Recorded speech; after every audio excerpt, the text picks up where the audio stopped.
السلام علیکم ورحمۃ اللہ وبرکاتہ. من لرم چې ټول برو جوړې د ټولو ناول د پېښور زلمي چې څومره فینس دي ټولو ته ډېره زیاته مبارکي وایم. پېښور زلمي د اسلام آباد یونایټډ نه دغه میچ وګټو کوم چې کوارټر فاینل او سیمی فاینل ته پېښور زلمي کوالیفای شو. سبا به دغه سیمی فاینل کیږي د لاهور سره بیا چې په دغه دوه ټیمونو کې چا هم دغه سیمی فاینل وګټو نو د ملتان سلطان سره به د هغوی فاینل کیږي. هر پلیر دغه کوشش کوي چې دغه ټیم دغه میچ وګټي خو پېښور زلمي دغه کوارټر فاینل وګټو او اسلام آباد یونایټډ ته شکست ورکو.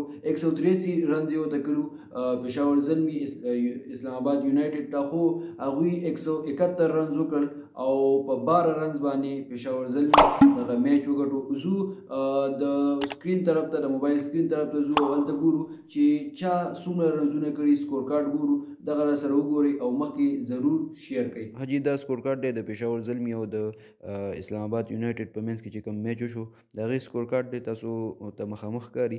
د پېښور زلمي د اننګ خبره که موږ وکړو نو سیم ایوب بیټنګ کړی دی، 23 رنز یې کړي په 16 بال باندې.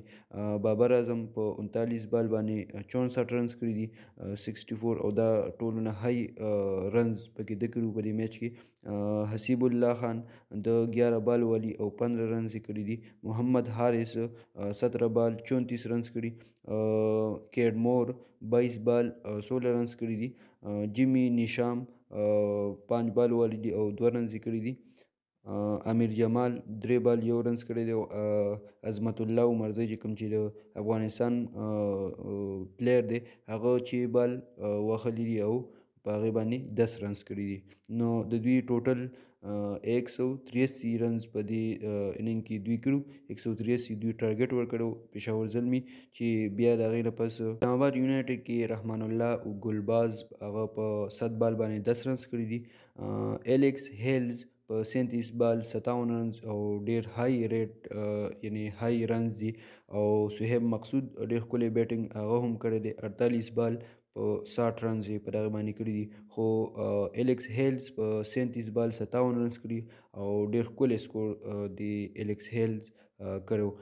دې نه پس اعظم خان هغه په 3 بالو باندې 2 رنز کړي دي او داسې نور چې کوم فهیم اشرف هغه په 2 بالو باندې 15 رنز کړي. شاداب خان 12 بال والی او 26 رنز یې کړي، ناټ آوټ پاتې شوی دی. او حسن علي هغه 2 بال والی دی او 1 رنز یې هم نه دی کړی، ناټ آوټ پاتې شوی دی. د دوی چې کوم ټوټل سکور دوی وکړو هغه 171 رنز دوی وکړل. 183 ټارګټ ورکړو پېښور زلمي، 171 دوی وکړل په 6 وکټو کې، 6 وکټې ترې اوټ شوي وي او په 12 رنز باندې دا میچ پېښور زلمي د دوی نه وګټو. که موږ د بالنګ خبره وکړو د مجیب الرحمن 4 اوور کړي په دغه کې 30 رنز ورکړو. عظمت الله عمرزی 33 رنز ورکړي په 4 اوور کې. وهاب ریاض 2 دغه کړي دي 2 اوور کړي دي او 28 رنز یې ورکړو. دغه شان امیر جمال 4 اوور کړي 36 رنز یې ورکړو او 2 وکټې اخیستې وي او عظمت الله عمرزی 1 وکټ اخیستې وه. جیمی نیشام 19 رنز ورکړي په 2 اوور کې. سلمان ارشاد 2 وکټې اخیستې په 18 رنز یې ورکړي او 4 اوور یې کړي. ډېر ښکلی بال د پلیر وکړو، ډېر بالر سلمان ارشاد ډېر ښکلی بال وکړو چې 2 وکټې اخیستې وي په دغې 4 اوور کې او 18 رنز یې ورکړي وو. که موږ اوس د اسلام آباد د بالنګ حوالې سره موږ خبرې وکړو نو د اسلام آباد بالنګ کې فضل حق فاروقي د 4 اوور کړي او 31 رنز یې ورکړي، 1 وکټ یې اخیستې وه. فهیم اشرف 29 رنز ورکړي، 3 اوور یې کړي او 1 وکټ ده هم اخیستې وه. حسن علي 4 اوور کړي 37 رنز یې ورکړي او 1 وکټ اخیستې وه. محمد وسیم جونیئر د 4 اوور کړي او 29 رنز یې ورکړي، 1 وکټ یې اخیستې وه. دې نه پس شاداب خان 4 اوور کړي او 2 وکټ یې اخیستې وي او 40 رنز یې په دې 4 اوور کې ورکړي. او مبصر خان 1 اوور کړی او 7 رنز هغه ورکړي او 1 وکټ یې هم نه و اخیستی.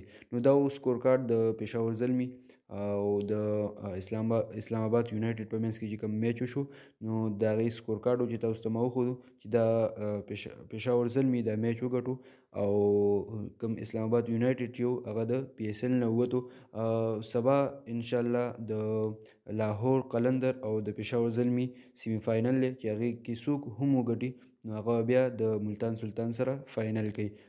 ډیره مننه کوم د وخت راکولو. دغه ویډیو سره مخکې ضرور شیر کړئ، پیج د سره فالو کړئ او یوټیوب چینل د سره ضرور سبسکرایب کړئ. ډیره مننه د وخت راکولو. د لوی الله په امان.